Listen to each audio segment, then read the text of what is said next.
This is Hannibal back here from the Hannibal TV on YouTube with another UFO, the Hannibal TV news podcast, which there's been a lot of movement this week. I think there's going to be more next week in the UFO world, but I'm here with the UFO Tarheel himself from Charlotte, North Carolina.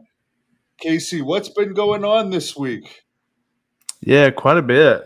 I think the biggest news was some shakeup at the UAPDF. We talked about it some last week, right? The UAP Disclosure Fund group made some waves, having a congressional.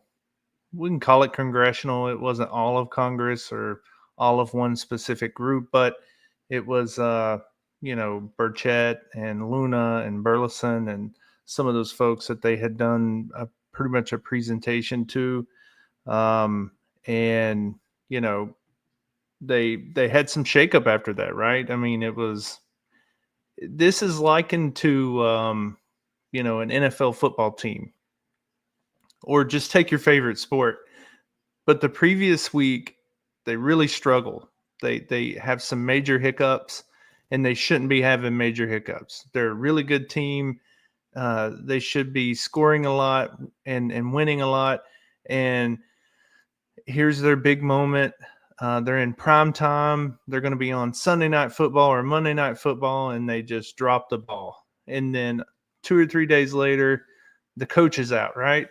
The coach is stepping down or the coach is stepping away. Well, the timing is very curious, right, in that situation. And that's kind of what happened here in the UAPDF. It's prime time. They have their poster up behind the wall at this hearing. They're really showing off the UAPDF. And Lou walks out there and shows a bogus photo. And whether we want to be hard on him or not, it is what it is. He showed a bogus photo, and it was his second time doing it. And now he's stepping away. So he came out with a statement on X, and he kind of said, I've accomplished all that I need to accomplish here, and I'm stepping away. Again, the timing just does not work out for that. He's kind of hitting his peak here, right? He was one of the main presenters, main talkers at that meeting with Burleson and Luna and Burchett and all those. You don't then just like 2 or 3 days later just step away and say, well, I was just staying on board, right, to present that. So, and I don't have your audio, Hannibal. Wasn't he the announcer Yeah. for that whole disclosure fund thing? Yeah, and I mean, a big deal. He's a big part of that. I mean, you tell people Dr. Gary Nolan and many people in the community, just when I say community, I'm talking about the larger community of people, don't have to be plugged into this subject. They don't know who you're talking about. If you say Chris Mellon, or if you say Admiral Tim Gallaudet, they're just going to look at you with blank stares. You say Lou Elizondo, and there might be a chance they know who you're talking about because he's been on the major news networks talking about this just as much as Jeremy Corbell. So I don't know why you would put him up front in this presentation they had a week or so ago, and then now he steps away, other than him having this major hiccup. So it is what it is. There's been other stories coming out on him after this that apparently he's being exposed for some cyberbullying. We've all known about that with Lou. If you don't speak very well of Lou online, he'll have his attorneys come after you. He had come up. I've heard the nickname thrown around, Sue Lou, that he'll sue you, or he'll threaten to sue you for defamation if you don't take down a post or if you don't take down a thread. And so I'm hearing a lot of that as well in the community, where people are saying, he's doing a lot of cyberbullying, or he's using these thugs, these like cyber keyboard warrior thugs, to come after people and like keep you in line. You can't be out there talking about Lou, or we're going to come get you. And I mean, one of his attorneys, when he went after a guy on X who had this thread about anti-Lou stuff, and his attorney, I mean, was just like downright evil to this guy. He's like, you don't have the money to fight this.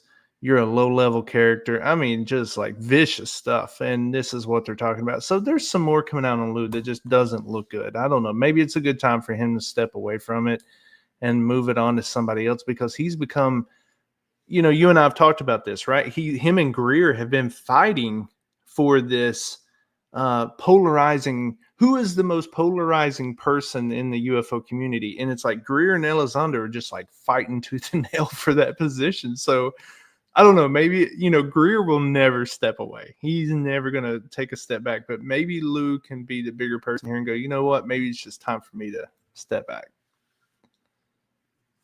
I don't have your audio, Hannibal.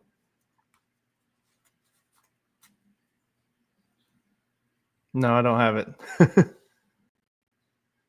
All right. So Hannibal's going to fix technical difficulties there. Other than that, talking about the House oversight stuff, they were supposed to have another meeting this week. Now, this was supposed to be a bigger one, right? So the one that they did with the smaller group, where it was Luna, Burleson, Burchett, that was like a little small closed door. It was not like a full on oversight committee. They were actually supposed to have a much larger House oversight meeting this coming week. And there's been news and speculation that that's been canceled. Matt, who we've had on this channel that I've interviewed here on Hannibal TV, Matt Laszlo, put on X that he had heard that it was canceled. He's also heard some others say that they haven't heard that it's been canceled, but there's been kind of back and forth on, are we going to see this topic back in a formal House hearing where oversight committee is asking questions and bringing new people forward, because we were starting to wonder who is going to be in this hearing. Who are they calling? Will we see David Grush pop back up? Who are there going to be any new faces? You know, the last one we had, Lou spoke at it. That's the one that had Lou and Schellenberger, and it also had Admiral Tim Gallaudet and the guy from NASA. I cannot think of his name, but you know, that was the last hearing we had, and we were supposed to have another big one this week. So it sounds like they're going to be canceling that one. Why? I have no clue.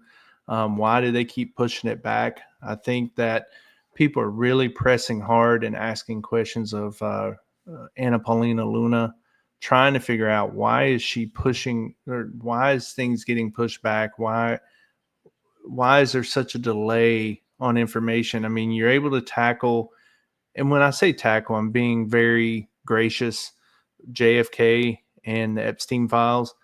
I don't really think much was tackled. Has anyone found out anything new, any new damning information on either of those topics? No. So we've not learned anything. So let's not also buy the transparency that we've been sold. There's not much that we've been shown to where it would, you know, be some new evidence. But on the UAP topic, again, there's just not much been shown. However, are you back? I think so. How is it now? Yeah, I can hear you now. Yeah, I was just going to say earlier that Greer owns his own company, and I'm not sure who's behind the disclosure fund, but Greer doesn't have to worry about answering to anybody. Yeah. Yeah, and he doesn't. He's the man. Somebody's And accusing him of fake photos down here, by the way. I don't know about that. What do you think? yeah, so he's saying, this PJ saying that Greer is the most polarizing. I agree. I agree with PJ. I mean, Greer is definitely the most polarizing. The fake photos, why the fake photos? I think he's asking, why is Elizondo putting out the fake photos? I'm trying to give Lou the benefit of the doubt here. A lot of people think there's a more nefarious thing going on here where he's doing it on purpose or something. That's possible. I don't know. I keep an open mind to all possibilities. You get hired into these special access programs to be something if you think outside the box. So why can't we in the UAP community think outside the box? Maybe he is doing it for more nefarious purposes, but the simplistic side of me tells me that um, he's doing the fake photos by accident and take him for his word that he was given that photo by an airline pilot just before he was doing his presentation, and he thought it was interesting enough to tie into his presentation for that day. You imagine this guy, he's walking in, he's getting ready to do his presentation. Somebody hands him a photo, and he goes, you know what? This kind of ties into this part of the presentation where I'm going to talk about the fact that airline pilots do not have a good apparatus to use to report what's going on in the sky. Now, you know what? You handing this to me is perfect time. And maybe he just made a bad judgment call. I mean, it could have been that. Yeah, Um, he doesn't look good out of it, and he got a lot of heat from it. yeah, And obviously, it has to do with why he's released from his position of this disclosure fund, as you mentioned. I don't think it's any coincidence now that it's probably no, due to the backlash, and they want to be as credible as possible. right. Here's a guy that's now presented two uncredible photos. Absolutely. I do not buy that you put this guy out there and he's your star quarterback. And then now he's stepping away from the game 2 or 3 days later. You're not going to sell that to me. So I know Lou is trying to say, well, I came aboard to help them, and he said in his post, um, this was always going to be temporary. I was just going to be here to kind of get this thing kickstarted and then step away. I just don't buy it. I don't buy it, not in a tiny That bit. sounds like The Rock helping John Cena turn heel at WrestleMania and Elimination Chamber, then not appearing at WrestleMania is like, well, I was just here to kickstart it. Yeah, No, something happened. something Something happened. happened because you were supposed to be there for the long haul. So yeah, I Well, mean, but there's some other people preliminary. left. Yeah, Did he?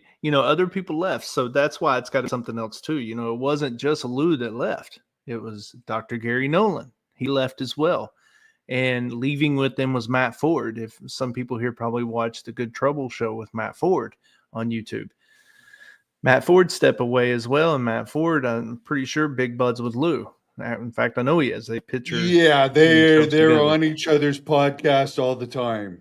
Yeah, so you know, I think that tells you something. It probably tells you like, hey, they got word of it, and they probably maybe they played some hardball and called their bluff and said, well, hey, if you make him walk, I'm walking.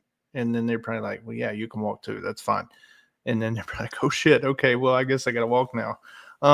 But okay, we got some change up. I think that's good. We'll get into that. I have some other topics where I think change up is good. Things get so stagnant here, and people get turned on by the limelight more than actual moving the topic forward. Um, they start thinking ahead to the next book they can sell or something like that, and they probably get complacent and probably change, or at least putting that out there that there's going to be a scenario of change will keep people on their toes. So I think it's probably a good thing that we're having a little bit of change up if this group, this UAPDF group, is going to succeed. Now, Chris Mellon is staying on. Now, if Chris Mellon would have been stepping away, I would think it would be even bigger than Lou, because Chris was very high up in government. He's from the famous Mellon family, like that. He has to remain intact. He's the polish on this whole thing.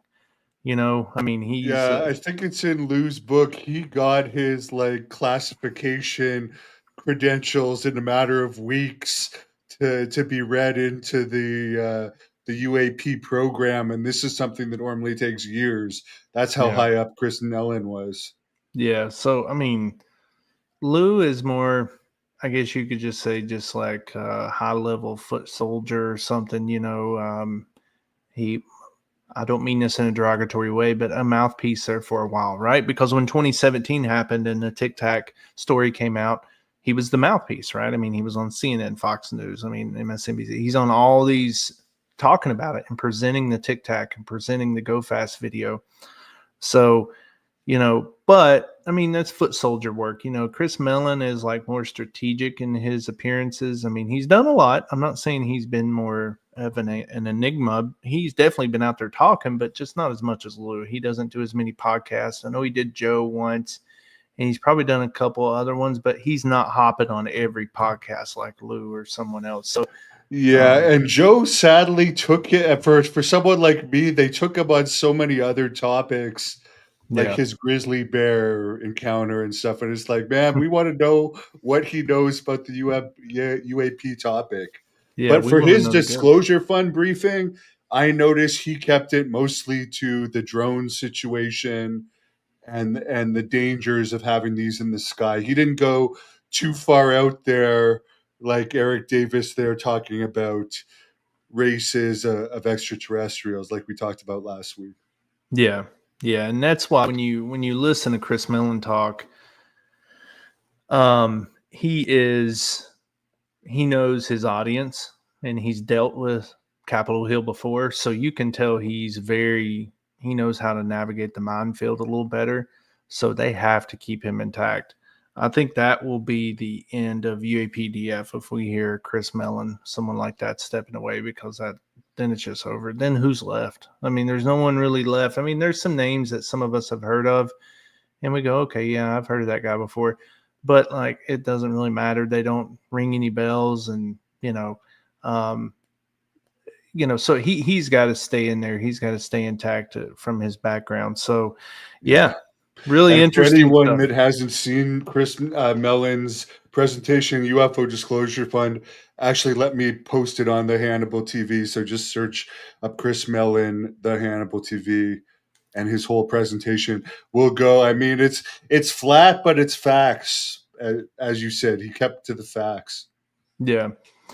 But yeah, other than that, kind of while you were getting your audio fixed, I was just telling the audience that, they were supposed to have a hearing this week. And now this one was going to be an actual full oversight hearing, right? Not this little small closed door filmed session like they did in this last one where the audio sucked and everything else. They're actually supposed to have another oversight hearing this coming week. And there's been back and forth news that it's being canceled. Sounds like it's canceled. So I guess we'll see. It sounds like the new oversight committee chair said it was canceled. So Okay, because there was at least News Nation put out one video today from the Missouri representative saying it was still on, but that may have been earlier in the but day. see, there's been both. You're right. There's news both ways. Like it sounds like there's been some that have said like they'll tell Matt Laszlo on the Hill he's reporting on it, and they'll say, "No, I've not heard that. I've not heard it's canceled." And then Matt will talk to somebody else, and they'll say they're high ranking, and they'll go, "Yeah, it's canceled." So I guess we'll see. We'll see if they do something. I have no clue who's talking at that one. I know that people's been asking, like, who do you want to hear at that one? And I just tell people simply this: who I want to hear in front of Congress, not Lou Elizondo, because we've already heard him in front of Congress twice recently. Anyone who has had to submit to DOPSR, the DOPSR, that is like the document pre-approval process to where um, the Department of Defense has to pre-authorize what you're going to say, and they put it through a security review before you can go write your book or do your document or whatever. And it has to go through that, and it has to go through them editing it and saying, no, you can't say that. You can say this. People have had to submit to that. Colm Kelleher when he does his books, James Lukatsky when he does his stuff. Grush, I think, had to do it. I know Lou had to do it for his book, but again, we've already heard from Lou. Anyone We who's heard the Grush is going in the skip in that same News Nation report yeah, next week, but supposedly. but I've heard reports that it's nothing burgers with Grush. I've heard that both ways. That yeah, he's given up names, but then I've seen reports where they're saying yeah, but he's not. It's no new information. Nothing's really going on there. So I want to hear people who have had to submit to DOPSR. Not even Grush. I know what Grush is going to say, and I know what Lou is going to say because I've heard them on several podcasts, and I've heard the story 1,600 times. Let's pull Colm Kelleher up there, and let's pull James Lukatsky up there, and because James told I think he was on Weaponized, and he told those guys flat out, hey, we have a spacecraft, and we've stepped aboard it. And because even when he said that, Jeremy Corbell stopped him. Was like, "Oh, wait, you're admitting here that we have a UFO in possession and we've been aborted? Yeah, and then he said yes. I remember Yes. that. I Yeah. saw that. Let's pull him. And then, but they're going to, here's the thing. Congress, we put all this on Congress, and both sides of the aisle are chock full of dumbasses. So, I mean, it's like they don't know how to dig down on anything. Okay, so let's say Lukatsky, let's play this out. Lukatsky, they ask him the same question. Let's say one of them on Capitol Hill, I don't care if they're Republican or Democrat, let's say one of them can muster enough intelligence to ask the question of, do we have one of these craft in possession? And Lukatsky goes, yeah. Have we been aborted? And Lukatsky goes, yeah. That's usually where their intelligence runs out and they can't formulate another intelligence question after that. If they could maintain a level of intelligence, the next question that you would ask is, where did this happen? Where did you see this craft? What base was it located on? Who stepped foot onto it? They can't seem to formulate these questions, and that's telling. You either are going to allow me to sit here and call them dumbasses because they can't even come up with the next logical. My 4-year-old could ask that question next. He would. If I told my 4-year-old that, he'd say, "Where did you see it?" That would be his next question. So either they're stupid or they are intentionally just up their dog and pony show. They don't want to dig to the bottom of it. They don't want to tell you. And because someone is in their ear before they even go into that hearing, and they're going to tell them, look, you can go right up to the line, but don't you step over that line. And the line is, you can ask him about craft and he can say yes, but don't you dare go a foot over that line and ask him where it is and who worked on it. Don't you do it. And if you do, there's going to be consequences. That's what happens. And that is confirmed. Burchett and others have confirmed that before they walk in on hearings, the last one where Corbell threw a hissy fit because he came out and gave Mace documentation, Nancy Mace documentation on Immaculate Constellation, and she credited Schellenberger instead of Corbell, and Corbell had a big hissy fit about it. Well, they claimed as they were walking into the hearing that there were people in their ears from the intelligence community telling them, hey, don't talk to Corbell. Don't even mention him. Don't say his name. And they followed suit. So that tells me that there are people when Congress is going into these hearings, the intelligence community is there and they're in their ear. And this is confirmed by people on Congress. They're in their ear and they're telling them, don't you say this, don't you talk about this, and they comply. So what does that tell you? Who really holds the pocketbook then? So I mean, I think we get too worked up with it and we think that Congress is going to do something big and cool, and they're not. They're one of these other. They're stupid, or they're tied to whatever allegiance or whatever fear factor they have with the intelligence community, and one of these has to win out. And both of them leave us hanging, right? Because we don't win in either of these UFO community. We don't get anything out of them being stupid or any of them being bound to the intelligence community. Yes, and what was that Donald Trump video clip that came out this week saying something big was going to come out in the coming week? Yeah. Something that everyone was going to be talking about, and a lot of people were wondering if that had anything to do with disclosure. Yeah, I mean, and he definitely said it didn't have to do with trade, because I mean, you would think because he ended up announcing some new trade deal with Great Britain or something like that. But he said it doesn't have to do with trade. And I responded to that when a lot of people posted that, and I told them, look, an earth-shattering announcement doesn't need any hype. And if he's already hyping it, then it's not going to be an earth-shattering announcement. Okay? If I'm going to tell you that aliens exist and we're going to disclose that to you, I'm not going to have to hype that. I promise you there will be no hyping of that announcement. We won't hear anything about it building up. There won't be if they clear Trump, because they would have to clear Trump to say it. Trump does not have the autonomy to say what he wants to, and I know that shocks a lot of people. But if they were to clear Trump and say, look, okay, here's the type of disclosure you can say, and we're ready to come forward and let's just say we're gonna softball it for now. We're not gonna go throw any hard balls, but we're just gonna say, look, yeah, there have been 2 or 3 craft in our possession. Um, when those shoot downs happened a couple years ago, where we told you we shot down some over Canada and we shot down some over the Great Lakes, we didn't tell you what we shot down because we had to analyze it. And it turns out that those were, not of this world objects. And we're disclosing that to you. And there you have it. We don't have any other information for you yet. And that's the disclosure. Trump will not be out a week ahead of that going, I'm getting ready to announce something to humanity and it's going to be, he won't know because there is no hype that's needed for that announcement. You don't have to hype that announcement. It's already hyped in its context. You don't have to do that. So if he's out hyping something, it's not going to be anything. And that's just Trump history 101. And he's a hype Yeah, man, and Hal put off on Joe Rogan, even said, like, at one point there was a meeting with some of the top people like him, whether they should disclose or not.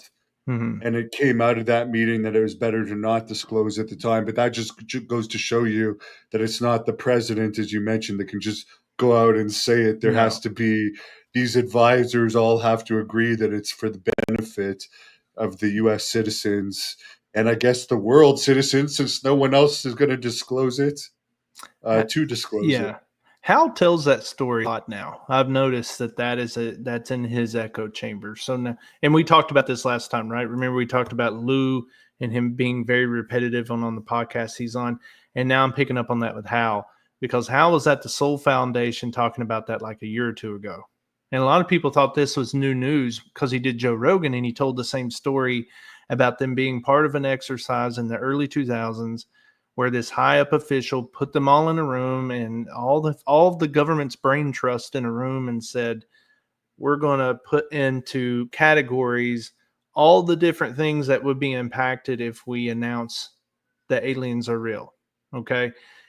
Religion, the economy, trade, foreign relations. I mean, you name it. And yeah, to your point, everything scored, and they did like a -9 to a +9 scoring, and everything scored into a level to where it wasn't worth it. It wasn't worth telling everyone.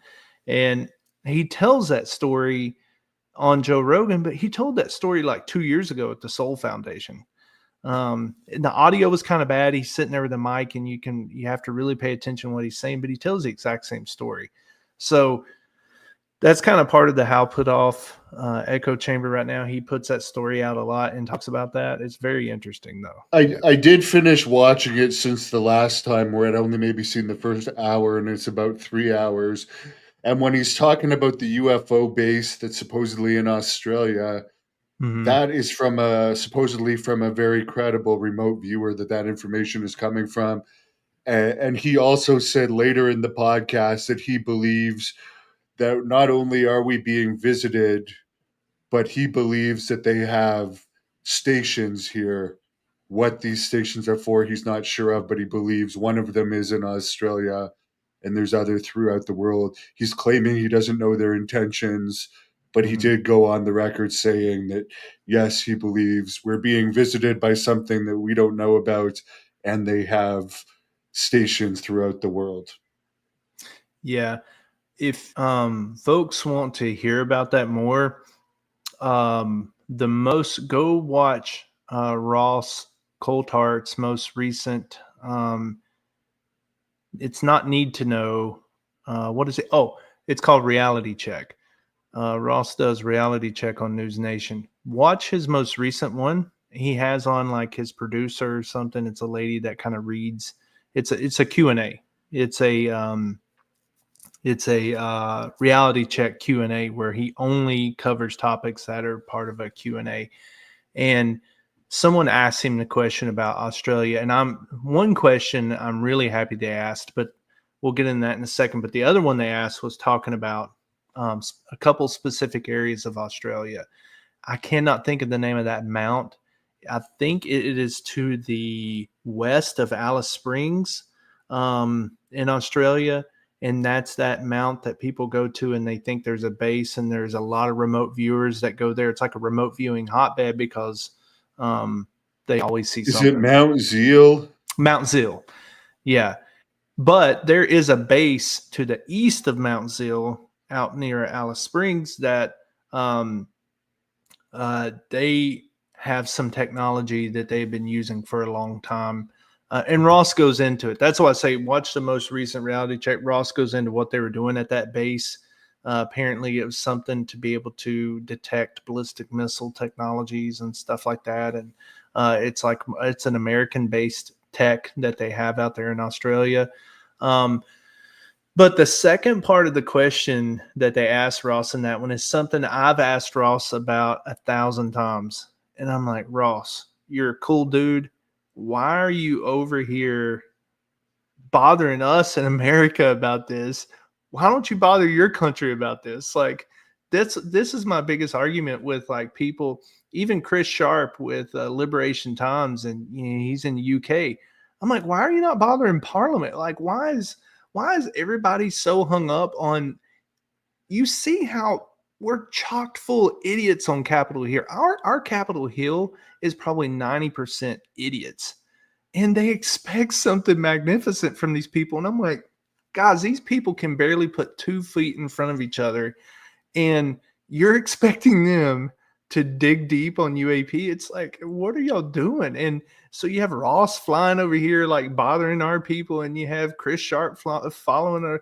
And I'm like, why don't you go get the UK to do something about it? What about Australia? And Ross admits it in the most recent reality check. He says Australia government has nothing to want to do with UAP. They have no stance. They're not motivated by the topic at all. They won't talk about it. They show no interest in it. Okay, then, but he's saying they're part of this like Five Eyes agreement or something. So I don't know. It's just I really like I have issues with that. And everybody goes, well, America is supposed to be the world leader, so that's why they're over here bothering America to try to get them. It's like, yeah, but you're bothering our government officials, and they just, you know, this that's why I said on the last podcast that we did, it's not going to come from our government. It's going to come from some scientific breakthrough that we find out about this, like the JWST platform, the James Webb Telescope. It's going to see something, it's going to uncover something on some distant planet, and it's going to be irrefutable, and that's probably going to be disclosure. We cannot rely on Congress for disclosure. So I hope we get away from this. And I know somebody's saying something there about MAGA. I'm pointing at both sides. Look, I won't make it about politics, but I'm pointing at both sides. There are not a lot of smart people on either side of the aisle. Yeah. So. Well, at least they're open to at least answering questions about it, where I could tell you, being from Canada, it's still looked at as something laughable, which it might be similar in Australia for Ross. Like, you could Yep. not, because it's in the news and the mainstream more here in the US, where you could talk to someone at the gym about it, and you're not going to have to explain the whole history, That's whereas a in good point. Canada, like, people are just not open to talking about it, and they look at it overall. I'm sure there's more people like me out there, but overall, like, they're just not willing to accept that this could be the reality Yeah, and of you're things. absolutely right. I mean, the discussions at least, right? So, yeah, you're Well, absolutely for right on that. instance, Tim Burchett did an interview with me, and Yeah, good luck with me ever getting a Canadian uh, premier or senator to ever do an interview with me about UFOs. yeah, It yeah, just and I wouldn't mean, happen. yeah, look, and I mean, there you go. Look, they'll talk your ear off about it. I will not refute that at all. I'm talking about actionable legislation or cutting people off.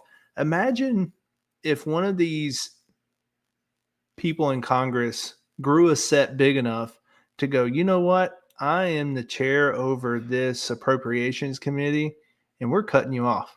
We're going to cut off this wing of the defense, and we're going to keep cutting until y'all tell us what's up. Now we're talking. Nobody has a set that big enough on Capitol Hill, so it's not going to happen. So that's what I'm saying. There will be some people on Capitol Hill that love talking about this topic, and they probably are believers like Burchett. But then if you go, okay, well, go over here to the House Appropriations Committee chair and go tell them to let's start cutting off a piece at a time of the defense. And they're going to go, oh, that's probably not going to happen, and it's like, okay, well then what are we doing here? Are we just talking? And I mean, so I think that's one thing that, Yeah, I'll agree with you on that for sure. But I mean, at least they're talking about it as much as yeah, it is talk. It yeah, does at least open up some scientific minds out there to maybe think that there's more to it. absolutely. Yeah. I'll give you It's, that. Yeah. but yeah, I would understand Cold Heart's position because it would just be just like mine. You're not going to get anywhere in Australia, probably. Yeah, and see, you bring a different perspective. I'm bringing to you the fed up American perspective. So, it's just one of those things. It's laughable sometimes when you hear people talking like Congress can do amazing things. It's like, no, they can't. So I mean, we try to get them to, but they don't do much. But I do think that, talking about some of these other foreign governments, one other development, I didn't know if you saw it this week, was all of a sudden filling up the Twitter feeds was the Nazca mummies. And I was like, wow, like every time the Nazca mummies kind of like almost teeter off of the scale and we're not even going to cover it anymore, they're like back on. And something will happen, like the Peruvian government will recognize the science behind them or recognize the bodies. And popping up this week, I just wanted to bring it up real quick. Jesse Michaels, one of our guys we talk about on here that puts out great productions, he puts out that he tweets pictures of looking, and I guess he was down there. I guess he went to Peru and went to go see the bodies, and he took pictures of the bodies, and he made some interesting statements about it. For those that are watching Dr. Greer's channel on YouTube, he always has a host on there called Michael Mazzola. I hope I'm pronouncing that right, but he was the director of Unacknowledged, the podcast, or not the podcast, but the documentary Unacknowledged that they did. And Michael Mazzola was down there. Now, he was covering the Nazca mummies. He took pictures of them as well and made a couple statements. So all of a sudden, the Nazca mummies were like popping up. And he actually made a statement that this month ahead is going to be again, another earth shattering situation for these Nazca mummies. So I don't know. I I guess there may. noticed Christina Gomez, my friend, even put something out this week too. Oh, she did. On Okay. She even So put something out. So like it's everyone's covering it this week. And you did a great interview with Pavlo about a month ago. yeah, That's on Pavel. Pavel. Yeah, if Yeah, you ask him and we on yeah, and he knows a lot more about it than I do. Pavel does. Yeah.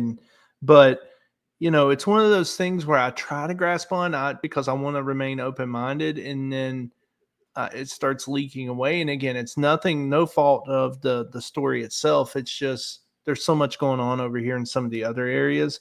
But yeah, it kind of popped back up there. But I think What's that your view on it from all your research? Because Pavel and I watched your podcast on my flight home from Vegas.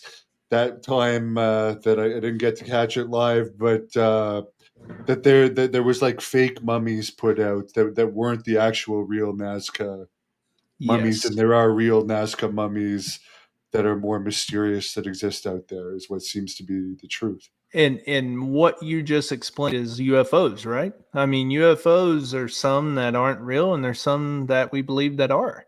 Even Arrow came out this week with an unidentified case. It's the first one that they've acknowledged. I think they just posted that today, if I'm not mistaken. Arrow posted a video of a UFO that they said, here's a true UFO. We have not been able to verify what the heck this thing is, and that's Arrow. But we have some that we can identify what they are. And I think that's the same thing with the Nazca mummies. There's some that they can identify what it is, and they're like, yeah, this is some recreation.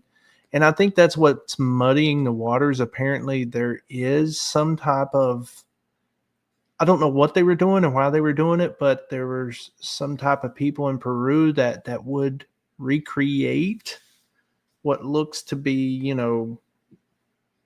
humanoids of some kind from cadavers, and they would like recreate the body or something using like animal bones and stuff like that. And I think a couple of those were brought in, and that muddied the water because people now just blame that on everything. And they go, well, no, I don't believe those things because they recreate them. And these are way different. And that's what me and Pavel were getting into in that episode, was like, why are they different then? And he was talking about it. So is this the newest one? I'll try and share the screen here. Is this the newest one? Because this is the first one listed. Yeah, and it's like a 7-8 minute video, and it's pretty boring. So other than it does seem to change direction a couple times if you go into like the 5 or 6 minute mark, but all you're going to see is like a white dot, Yeah, I see and that. it starts moving, and there's a couple times where like it seems to stop what it's doing and like go back the other way. And now this is from Arrow, so this is important that finally. They put it out as unidentified aerial phenomenon. Yeah, and that is something they do not do. They don't do this. No. They always come out and debunk Yeah, everything. they debunked the gimbal. Yeah, I So they're mean saying this is okay. So everything gets debunked. So they actually come out and identified something and said, you know what, this is a true craft that we can't tell what it is. And I think when it changes directions, I think that's what probably throws them for a loop. And you can even see it, they're turning and doing some stuff. I think that's probably where they're like, okay, you can't, if you're Mick West here, the biggest debunker in the community, you can't look at this one, call it a bird. And no, you that's know, annoying when they call like how the pilots could have mixed up some of like the go fast as a bird, for instance. Like that's just ridiculous to I always say that. Thank you. That is my number one response, is like, is that not the bigger issue that you're saying that Navy pilots are seeing birds and calling them UFOs? Like, that's the David bigger problem. David Fravor mistaken, and I've heard him talk enough to know he's no idiot.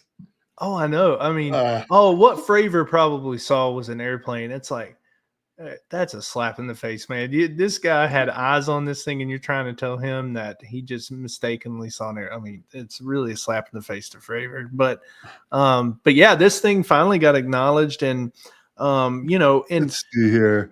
As we keep seeing it, it's an 8-minute, 15-second video. yeah, it's Infrared sensors aboard a U.S. military platform, so maybe a boat, recording in the Middle East in 2023, a thermal contrast with the sensors field of view. The available data does not support a conclusive analytic evaluation.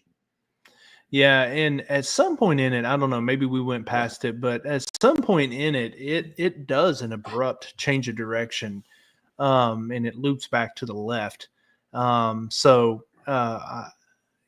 If somebody wants to watch the whole thing, have at Yeah. it. That's about the most exciting thing that happens in the video, is when it does the change of direction and it kind of does this move. Oh, it's But right. It seems to, well, yeah, it's going faster at this point too. yeah, it goes and you kind of see it stop, and they're able to lock onto it, and all of a sudden it does like this maneuver.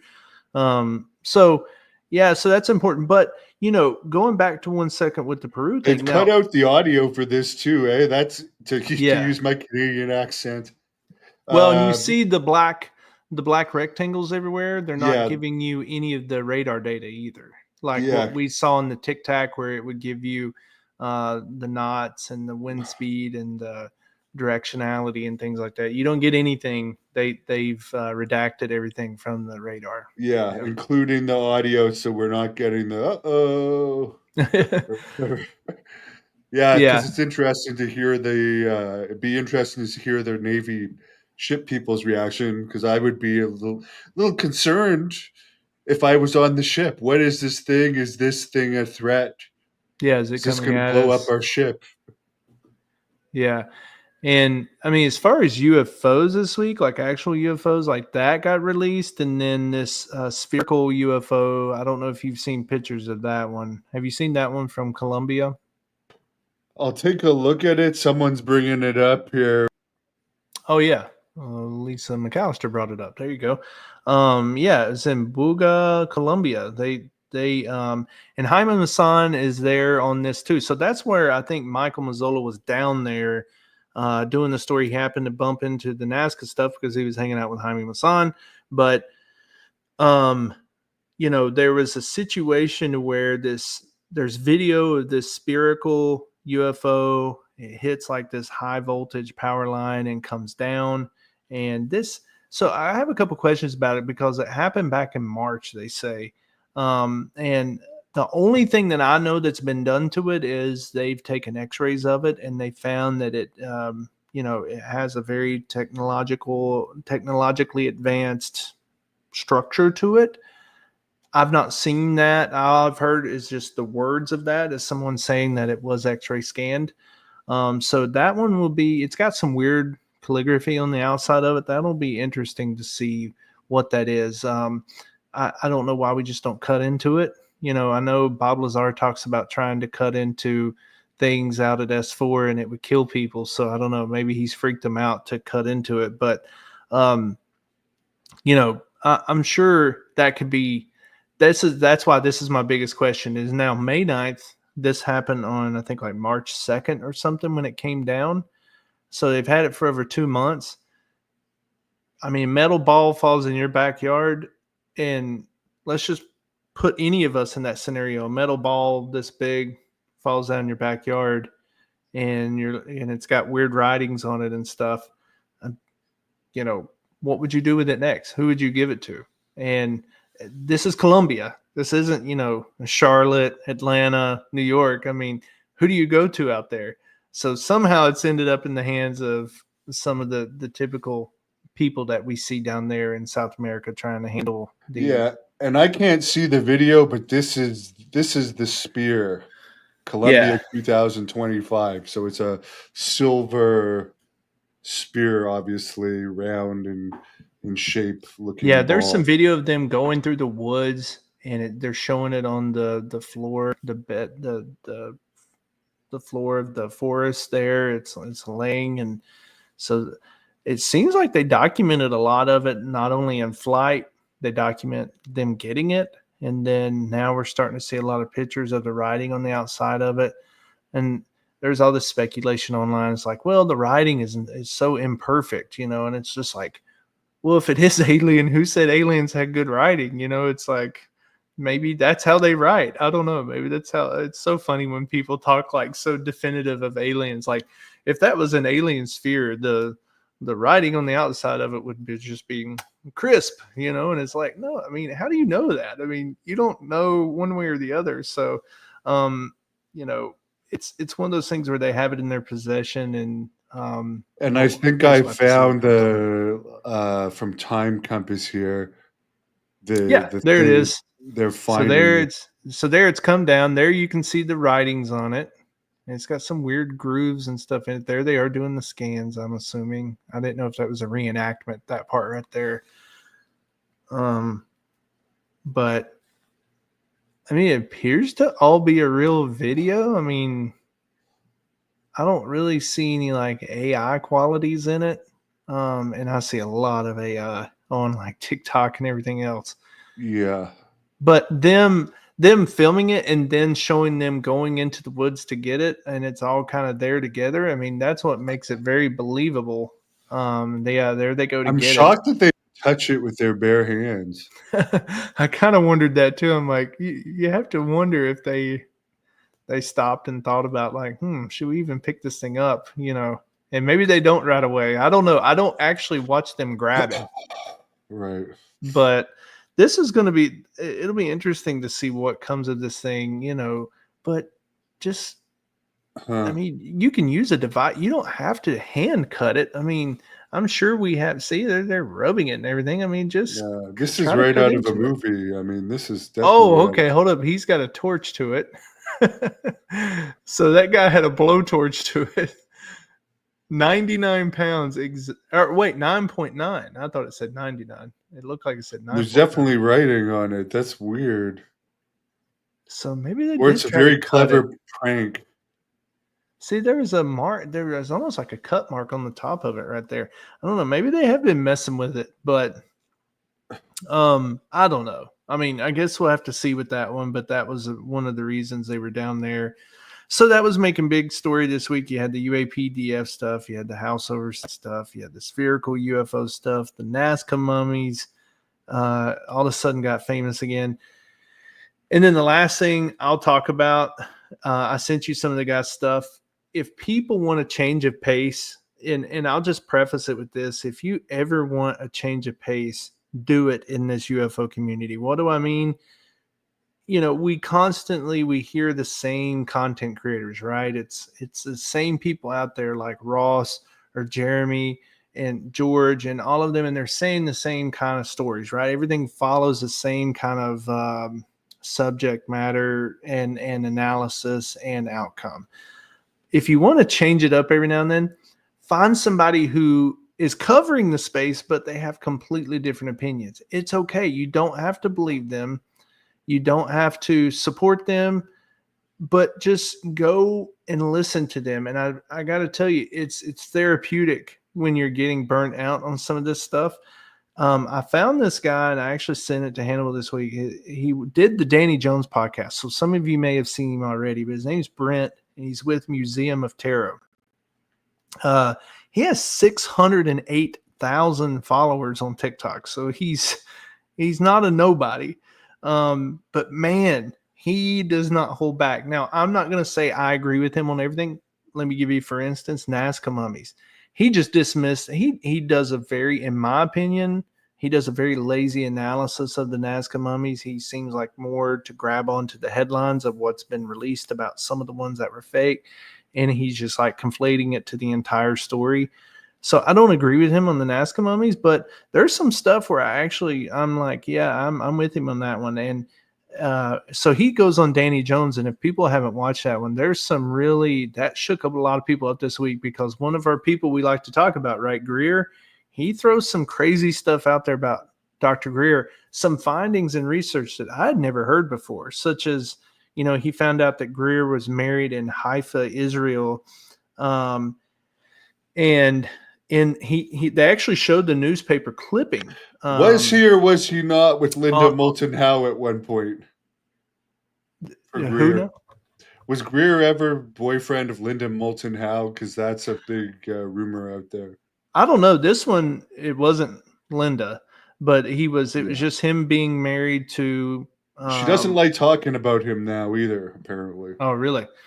Well, this was just like a newspaper clip, and it said that he was getting married out there in Haifa, and it said that he would be working at the Baha'i World Center, and now Brent with Museum of Tarot says that that World Center, there's a lot of claims that that was the Baha'i World Center was a big intelligence gathering operation for the Israeli version of their CIA called Mossad.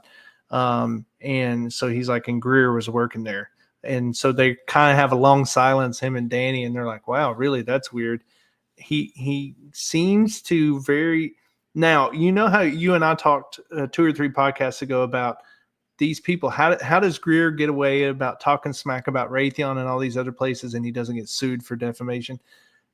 Brent's pretty careful, and he's like, I don't want to overstep my bounds here and get in trouble legally with this guy. But I mean, he even goes in is almost as far enough to say he doesn't see how Greer in the timeline. He says he's done a lot of research on Greer. He doesn't see how in the timeline that Greer had enough time to do his residency and get his degree to practice medicine. And you've asked me about that, Hannibal. You're like, are you sure he's ever been a doctor? And I thought about you whenever I saw that. Because it's like, is there nobody out there saying, yes, he fixed my torn pec, he saved my life? You'd think he's so famous. That's a good question. Some people out there might be like, yeah, he performed surgery on me, because some guy wrote, hey, this guy took time away from his job as a surgeon to make movies about UFO and become like a sect leader. Like, he's definitely making more money now than like anyone but maybe the very top plastic surgeons in Beverly Hills, I would imagine. Yeah, and I mean, I just urge people to go watch. The good thing about Danny is when he does a very long podcast, he segments it out by topic, so you can fast forward. So you can go to the part of his podcast where it says Dr. Greer and he talks about him. It's really interesting. I even was mixed up because, I had him constantly saying that he was an ER doctor in Charlotte.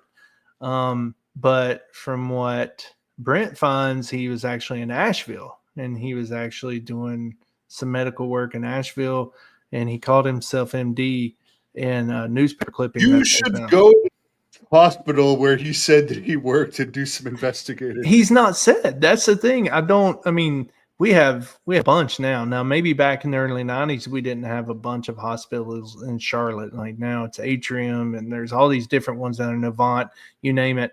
But he's never said, trust me, I've listened for that, where he would say, I was at this hospital or that hospital as an ER doctor. But I guess people don't get close enough to him to ask that question, or maybe Jesse didn't want to go there with him when he had him on. I mean, you see what I'm saying? It's that same thing about like the next logical question. Oh, you're an ER doctor in Charlotte. Oh, where did you do your residency?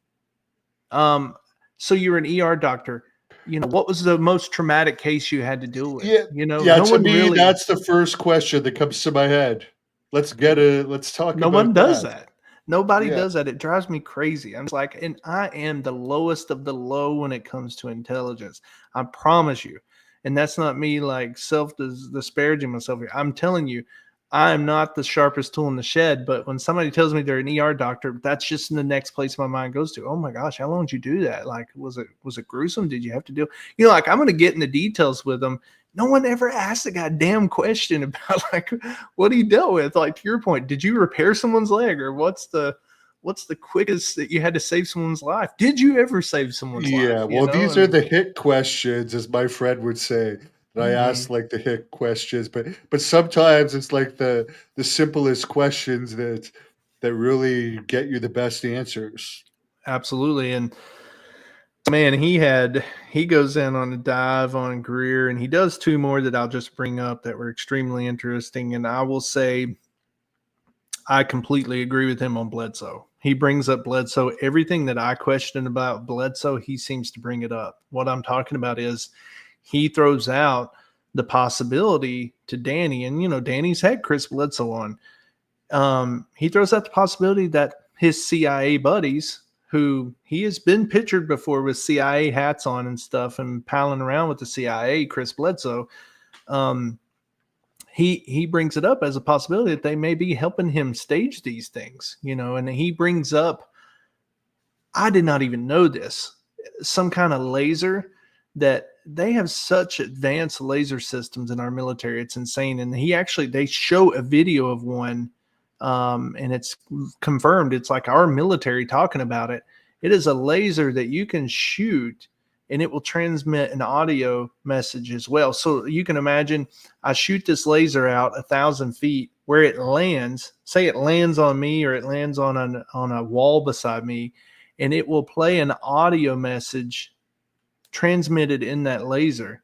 So, like say if you're trying to disperse a large crowd of people that are 2,000 feet away and you want to disperse them, you can shoot a laser over there right in front of them and play an audio message warning them, hey, if you step any further, there'll be action. I didn't even know that. So, and they actually show one of the videos about it. So I don't think we realize what kind of lights the government can stage and put in the sky. And again, I've talked about how Chris will talk about like staging events, and whether we like it or not, that's what he says. He says, look, I was having famous people out to my house and they were coming to see the lights. And I told my son to have them there by 6 o'clock the next day because that's when the lights would arrive. And they did. That sounds staged. And it's not because of me saying that or feeling that way. It's because of how he just explained it. If I told you the hot dogs will be ready tomorrow at the cookout at 5 o'clock, I'm staging that. I'm putting it on for you so that they'll be ready. And I'm just telling you the way he talks in simple talk, simple speak. So Now you're making me hungry. yeah, so he brings up the Bledsoe thing, and then the only other one he brings up is he goes into a pretty interesting deep dive on Skinwalker Ranch. I did not even know there's another Skinwalker Ranch. It's called Mount Wilson Ranch in Nevada, and he said it's kind of set up the same way as Skinwalker, and they invited him out there, so he went, and he said what he realized is it's a complete BS operation. And he said what they have done is they've set up all kinds of instrumentation out there, and he believes they're testing it on the people on the ranch. And he started reporting on it. When he reported on it, apparently Brandon Fugel heard about it. Those of us paying attention know that Brandon Fugel is the current owner of Skinwalker Ranch, and he tried to do some damage control. And so I don't know, but the guy has a lot. Now, here's the bad thing about this Brent with Museum of Tarot. He's one of those people that my red flag goes up with because he's got an answer for everything, right? I'm always cautious of anyone. I don't care what the subject is, politics, religion, UFO, UAP, money. No one knows everything. And he's got a damn answer for everything. So just keep that in mind. You kind of have to watch his stuff, but he is a good break from the monotony of the UFO community. If you're just bored and you're like, oh my God, I've just watched another Ross Coulthard or another Jeremy Corbell or another George Knapp, and they're talking about mutilations again, or they're talking about the Tic Tac again. You're like, I'm so tired of hearing about this. Go watch this guy. He's got some interesting perspectives. Take it with a grain of salt, but some of them actually seem to have some common sense to them. So, Well, very interesting. You definitely got me up to date with everything, and I'm looking forward cool. to seeing what comes out next week and going back and researching some more into this spear because I find that Yeah. pretty interesting. So we'll definitely hopefully do another one of these next week. I love talking to you, getting your perspectives because you're a neutral point of view on this. That's why we love you here. And I'll Yep. let you put this down with whatever you want to tell the fans. Please give this video a thumbs up for us. Help support the channel. Yeah, and thanks for having me on again. And let's see where the sphere goes. Let's see if they have this congressional hearing next week as well, and we'll have some more to report. So thanks, everybody.